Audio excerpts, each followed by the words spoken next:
I pledge allegiance to the flag of the United States of America and to the republic for which it stands, one nation, under God, indivisible, with liberty and justice for all. On the Texas flag, I pledge allegiance to thee, Texas, one state, under God, one and indivisible.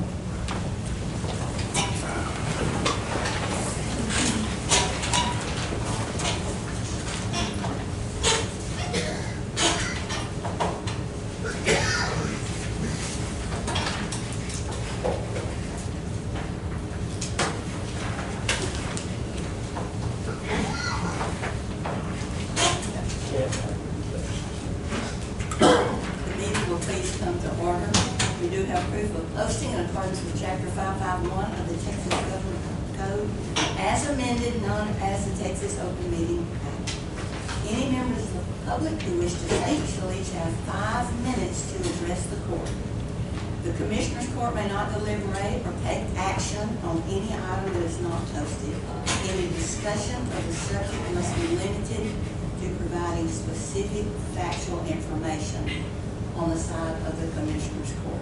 So anyone that would like to speak at this time shall have 5 minutes. Mr. Morgan? Yes, ma'am. I'm Charles Morgan, Citizens for Environmental Cleanup. We talked about a county health plan once before, and Dr. Berger is our county health official, and so I've been coordinating with him. I developed here what I consider a draft based on county health plan. And he said we need a plan. Nobody's working on a plan. So I put some things down here that I thought was appropriate that we need to implement that road here. We need to identify the health issues in this county, and the hospital has had a study that they did that we can use for the health issue. And identify the cause of these issues, such as people having physical problems, brain damage, and all kinds of health damage caused by low frequency noise generated by gas compressor stations. We need to identify a corrective process. How do we correct this? And identify laws that exist to participate with. House Bill 1818, which I'm sure you're familiar with, was passed this last session. That talks about protecting our people. And so we also have federal laws that have delegated authority to the states on all these issues. And we need to activate a local level rules regionally based on these laws. We need to have this plan. We need to be able to find violators of what we come up with as a plan as appropriate. We have 3,058 gas wells in this county, and then 30 gas compressor stations that's seriously harming our people. There are 27 counties in Texas that have more than 1,000 gas wells. Freestyle County is number 8. 254 counties. We have 3,058 gas wells and 130 gas compressor stations. And they are causing havoc all over our county. And this plan they can help identify the issues. And we need to do that. I'm going to get this typed up and put in some mailboxes this week. Hope we can do something to plan that. We have Dr. Berger. Get him online because he's supposed to be our county health official, and before the county health official didn't do anything. And I talked to him and I said, well, we're told to do anything. Well, let's tell him to do something.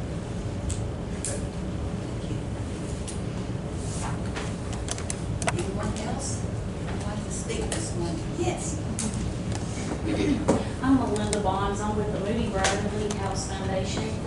And I just want to give you a little background because we put in a request for some monies this year, and we haven't done that in the past. So I wanted to kind of explain why this year.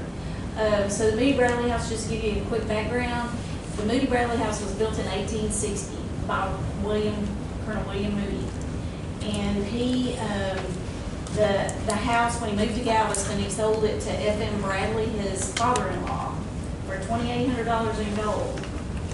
So, fast forward, the History Club bought the house in 1967 to restore it and preserve it, and they did so. And they've been doing it ever since 1967, so it's been 56 years they've maintained the house. So at this point, the house, just to pay the bills, just to pay the water bill, the utilities, the house insurance, minor repairs, that kind of thing, it costs about $18,000 a year. And the History Club and the Moody Bradley House Foundation raise that money every single year out of this community to maintain that house and keep it going. So, however, we don't have any type of way to keep the house open, set hours. All of our members, like me, either have full-time jobs or they're retired, and so we really need to establish a way to keep set hours, which means that we have to hire a staff at least part-time for 2 to 3 days out of the week. So that's our intent, and the purpose in that is that in order to be involved in co-op advertising, for instance, like the Texas Historical Commission, they have the Texas Heritage Trails Program where you can advertise for free, but you have to have set hours. We are a 501c3, we are considered a museum with the IRS, and so we probably need to establish ourselves with set operational hours. We get lots and lots of inquiries about, when are you guys open? And we have to say it's by appointment only. And so we really, if we are going to sync up with co-op advertising, with sending them to the museum sending them to us, we have to sync up with their hours and have set open, established hours. So we are coming to you today to ask for some funding for the upcoming years to help with that cost. How we maintain our $18,000, beyond that we'd have to have more revenue than just that. So we have rentals, and the rentals we rent out for weddings, parties, showers and those kinds of things. That brings in about $3,000 or $4,000 a year, not much. We went up on our prices, so we should have a little bit more income generated off of that. We go to the city of Waco, I work in Waco, City of Fairfield each year, and we ask for funding for events, and the revenue that we make off of those events, that everything goes to the house. No one, so we're 501c3. So we have to get beyond those regular costs to be able to hire a staff. So that's what we are asking from you as additional help. We also are in the process of reaching out to the Moody Foundation. So beyond the $18,000, then we have major repairs that we have to keep up with. And so when we have major repairs, then we write grants to the Moody Foundation. And so that's how we've been able to maintain. But at this point, we do not have a source of funding for an employee. So that's what we're coming to you about. Yes. I didn't see an amount that you requested. Yes, I did do a little budget. Okay. So we're asking for $15,600, and there's just a preliminary budget on the cost of that at the bottom. Yes, ma'am. Yes, sir. We do already have the first letter that you sent us. We have that in our packet already. Yes, ma'am. Thank you. All right.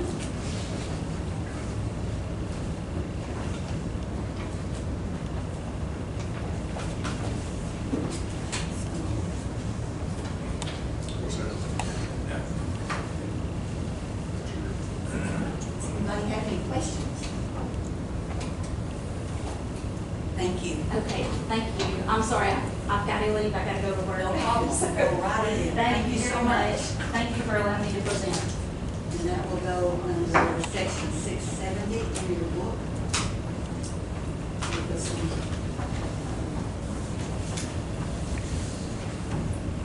holes in, so you put it in later. All right, anyone else? else that would like to speak this morning? I believe there's a seat or two over here on the side. Thank you, Judge. Anyone else that would like to speak? If not, then we will go to item number 1. Well, actually, let's go to 16, item 16. Plat of the Julie Renee Ranch Land Company, part of the F.E. Hayward Survey. I believe, is that? Yeah, we looked at it. That's in your Yeah, precinct. we looked at it, and we will make a motion to approve All right, it. we have a motion, do we have a second? Second. We have a motion and 2 seconds. All in favor, aye. Any opposed? None. Motion carried. All right. I believe that it is signed, so you can take that to the county clerk's office and they will finish your paperwork. Thank you. Appreciate that. Thank you. Thanks for coming, Ms. Miller.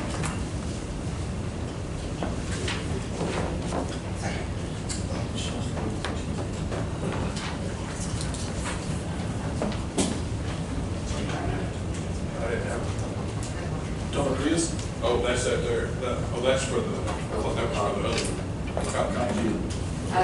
Thank you. Oh, it's both of them, Yes, okay. sir. Thank you. All right. We have any others on here that we would like to take first, so we could move some of that business along?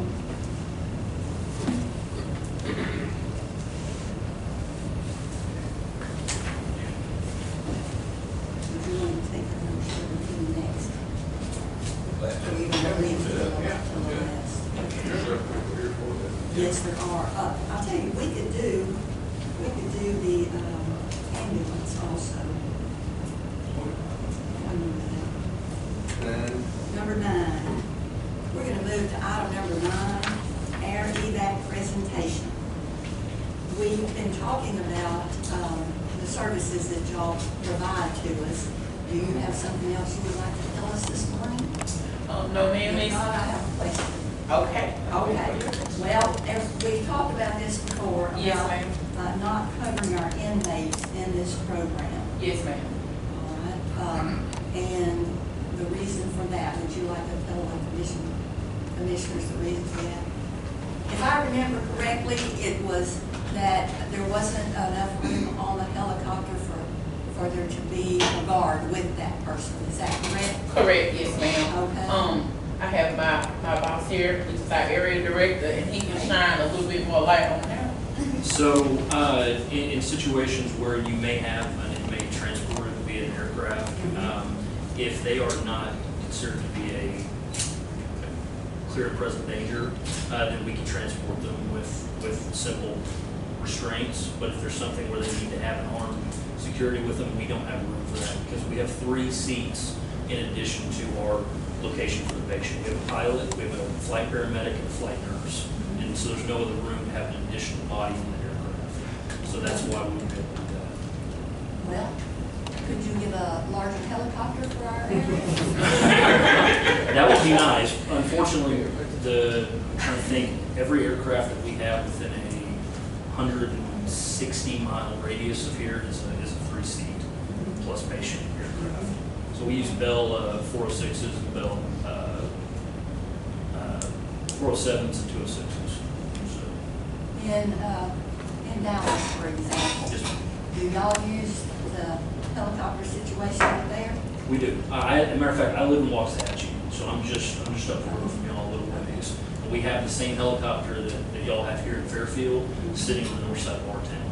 And So they can't carry a prisoner either? no, they're all the same size. I mean, to find a larger capacity aircraft, we have fixed wing capabilities as well. But here in Fairfield, to transport to a level 1 or level 2 trauma center, we're generally going to transport that individual by rotary wing helicopter aircraft, and they're going to be those 3-seat plus patient. So, Is the sheriff in here? I know he was here, he may be outside. He's in Larry's office.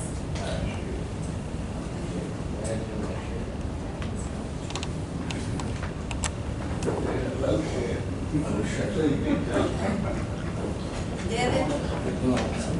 If he's not here, let me ask you. Perfect. Okay. All right, I have a question for you. This is an easy one now. All right, would you tell me again, what type of inmates that you would transport? So inmates that have a medical emergency that potentially need to be transported by air ambulance, if they are not a clear and present danger to our medical staff and the operation of an aircraft, because keep in mind, we are in flight 1,000 to 2,000 feet over the ground, so it's a very important thing for it to be safe. Our crews have a 3-go policy. All 3 of them have to be comfortable with the situation for us to take off. Whether it be weather, whether it be situation in the aircraft, they all have to say yes.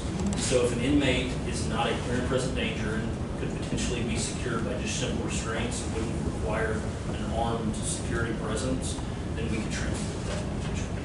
Now, if we just don't have room, as I've stated, we just don't have room to have a 4th body. Well, my question to the sheriff is, would you use that?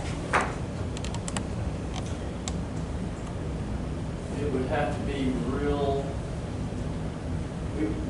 we have to have our own guard with our inmates. So, I mean, that's the easiest way I can put it. So you wouldn't use that? I don't think we'd be able to use that. Oh, well, that was my question. Yes, ma'am. I mean, that would be great if we could, but, we can't afford to put somebody in a plane and then not know what's gonna happen while it's up there. He's pretty skinny, you might just stick Strap the guard on top of the other guy. All right, I thought that probably would be your response, that's why I wanted to ask. All right, I think that is our biggest holdup there, that seems to be an area that we need the most, because we do,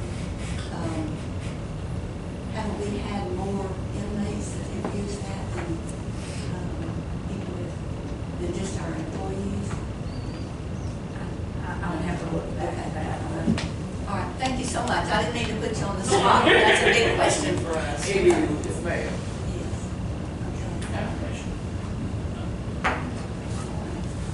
Okay. Any questions from anyone else? I guess or from comments? a liability standpoint, the county being liable for an inmate,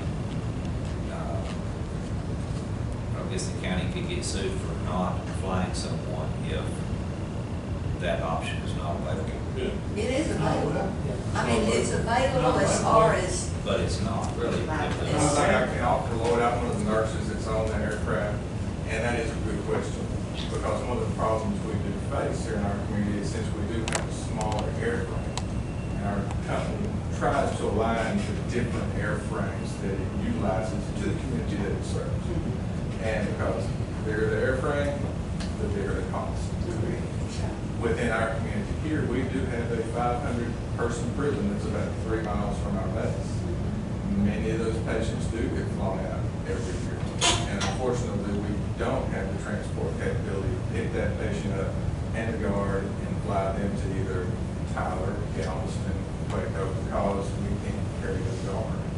So usually what will happen is an aircraft either out of Palestine or Tyler, what they call AC 135 or 145, will have to carry those patients because they can't carry a guard. The problem that you get into is it might be 30 minutes, 45 minutes, an hour before that resource can get here. And that's also tying up our local ambulance service while they sit there waiting on a helicopter for an hour to get here to transport a patient. And they would really like to be serving members of our community. So that's what will normally occur. And you can certainly talk to Billy Perez and ask him about how many times this happens throughout the year and how often it occurs. And if it's something that I think you could talk to our company about, if maybe the needs have changed within the community, maybe then they could look at bringing in a different type of aircraft that could be utilized for prisoners. and it's not just our sheriff's department that would be servicing, would be utilizing that. So there is a need, I believe. You were talking about the percentage of county employees that have been Yes. taken somewhere by ambulance. versus the number of inmates, which I would think is And extremely we high.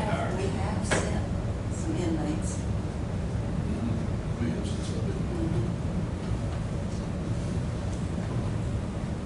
Well, could y'all talk about that a little bit to your, So, to that point, as far as operationally adjusting aircraft, that's a different chain of command than what I'm involved in. I'm on the membership, marketing, PR side of things, as well as be here.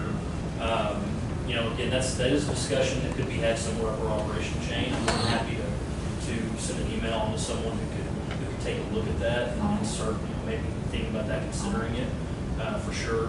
I know that one of the things that we were talking about today is for a, you know, potential membership plan for county employees, which is something very common that we do in a lot of different areas. And so, you know, we look at that separate from a inmate standpoint, you know, because they're not employees of the county. Obviously, they're wards essentially of the county, but they're not employees. So we you know, look at those under different channels, I suppose.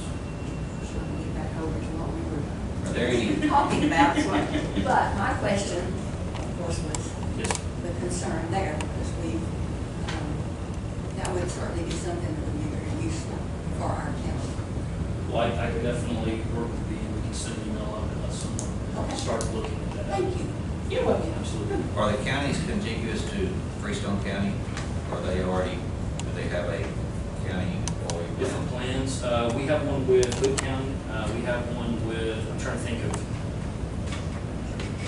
certain closer entities. We don't have one in Ellis County. Hill County does have one. We also have what's called a municipal site plan that covers the entire county itself. There's different types of plans that we fit depending You on said it the covers the county. whole county. Covers the county, covers all the citizens of the county itself. Really? Yes. We look at that on a case-by-case basis. We look at needs of county, we look at flight numbers, we look at availability of aircraft, we look at all those sorts of things. And we make a determination if we want to maybe enter into a conversation about that with the county executive. We could get one of those big helicopters, we might talk about all that. Noted. Yeah, but like I said, I'm more than happy, to your first point, just see if we can maybe have that initial equipment conversation with someone, let them ponder that a little bit and see if we can get some information, for sure. Any other questions? Back to the liability side, we have had an employee, not an employee, but an inmate that we did have to care for. And we did do that when they thought it was necessary.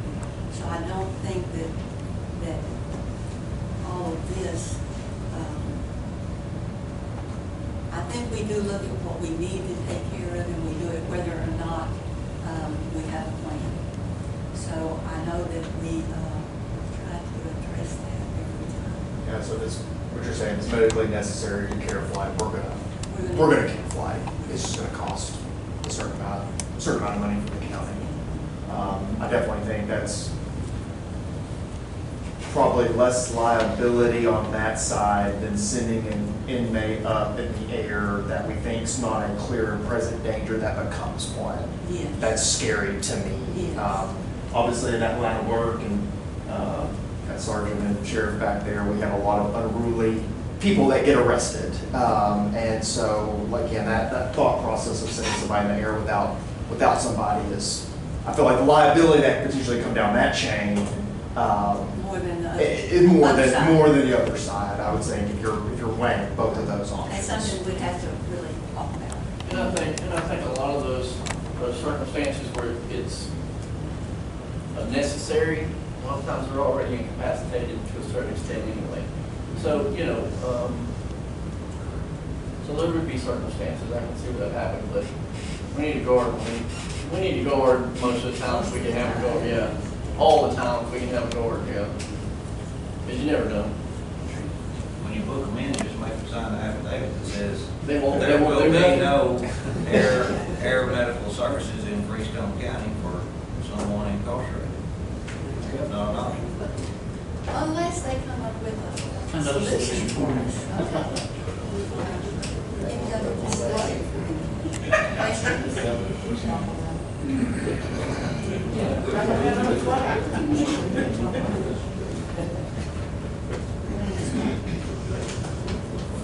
Good to have. We could appoint you as a jailer. And you Sounded could better be every day. Thank you, Brett. We have to pick on him a little bit, you know, because he's a homegrown boy. Anything else? At this time? Would y'all like to tell us anything else since we've gotten kind of off? No, ma'am, that's pretty much well, you know, what we had going on. Thank you for your question. I'm glad my boss was here because I wouldn't have been able to answer that question. So, but other than that, no, we just, you know, trying to provide services for the county employees is our main goal and our main objective here today. And did you give us a per employee amount? $75 per employee. $75 per, And that would be for the entire year, and it would not only cover the employee, but would cover anyone that resides In in their their and household. their families. Yes. In a household. And that's something that we surely will be talking about. If we're here to that point.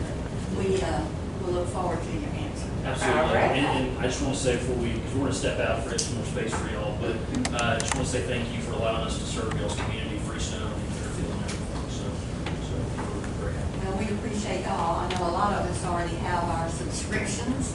And hope we don't have to use them, but we appreciate the fact that y'all are here and available to us. We surely do. Yes, ma'am. Thank you. Okay.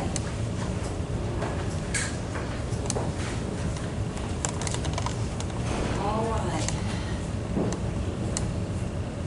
If it's all right, I believe we'll go to item number 17. We're going to have a pretty long day today because we have budget and a lot of other things. So we're trying to get a few of these things taken care of, so you won't have to wait half a day or longer. Item number 17 is to discuss the issue with the Texas Parks and Wildlife Department on the eminent domain proceedings. Clyde and I were talking about 10 or 12 days ago, and he had mentioned that he had been out there on some state land out east of Richard Chambers Bend. And it got me to wonder what the state really had out there. And so I got with our appraisal office. And apparently, Texas Parks and Wildlife is the second largest landowner in Freestone County. To me, that just kind of made a statement that for the people that do not agree with eminent domain and protecting their private property rights, it really makes the Texas Parks and Wildlife look a little bit greedy that you already own 12,332 acres in our county. That's more than 2% of our county. The only larger landowner in the county is NRG, which is a coal strip mining operation. And so it just, between that and we did send a letter to the state. The state never responded to us. And then if you get online and you follow anything, the city people have sent letters in to SAFE, and they did get responses. Some of them got typed up responses signed by March Athlon himself. Some of them were just responded to by email. But I think it's pretty disrespectful to the county to not say anything to us. And I got to looking at the Parks and Wildlife Handbook, and there's a section in there that talks about when they have a new rule or rule change, if it's going to have an economic impact on the county, that they have to notify that county. Don't know that you would consider domain a rule change, but I think it's more severe. Anything more severe than that, you would think there would be some type of communication. I guess the main thing is when you look at eminent domain, there's two constitutional limitations for that proceeding to go through. And one is that the person being condemned has to get pay a fair market price for his property. But the other one states that the property being condemned must be necessary for public use. So necessary is a big word right there. I don't see how the property that used to be a state park is necessary if Parks and Wildlife owns 12,332 acres in our county right now. There's a lot of money that's been spent on that park that could have been spent in other areas. And again, that property is not a state park. They do have primitive type camping out there. Get a daily pass when you go out there right now and walk trails and fish or whatever. But there are other options. And I just wanted to make the point that what they're doing, it just seems that much more egregious. And the fact that they're trying to condemn more than the 1,800 acre park, the additional 3,200 acres to go with it is just it's the definition of land. I would just hope that somebody with Parks and Wildlife could give us a little bit more reasoning other than in that article I read where Mark Chaplin said that his basis for asking his board to approve it on domain was based on a poll in which 292 people responded to it.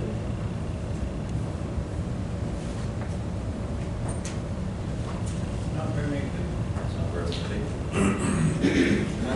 12,000 acres that's in my precinct up there, it's all exempt. They don't pay any taxes. That's another thing. It's a $44 million appraisal on it, but it's all exempt. So that's, again, that's revenue that this county's not getting. Just like it's a pretty big contrast. We wouldn't get any revenue if this condemnation goes through versus potential of $20 million of revenue a year for this county.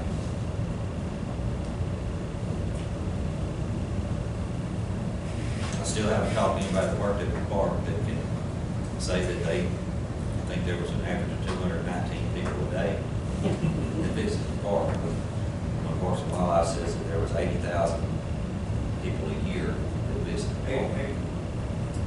88. Was it 88?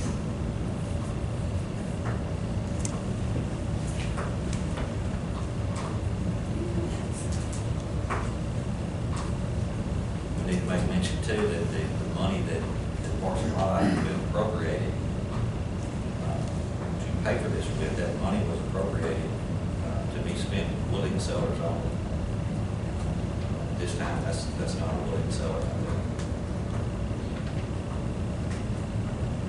I just think that I hate for us to miss out on the tax base, and I hate for us to see a violation of private property rights, and I would hate to think what this could lead to. You know, property rights is the main. That's the main. Just sets precedent, just not, just trample on property rights. Does anybody else like to make a comment? I do know that there are a number of others out in the audience that are here today for this, to address this meeting, or for this meeting, I should say.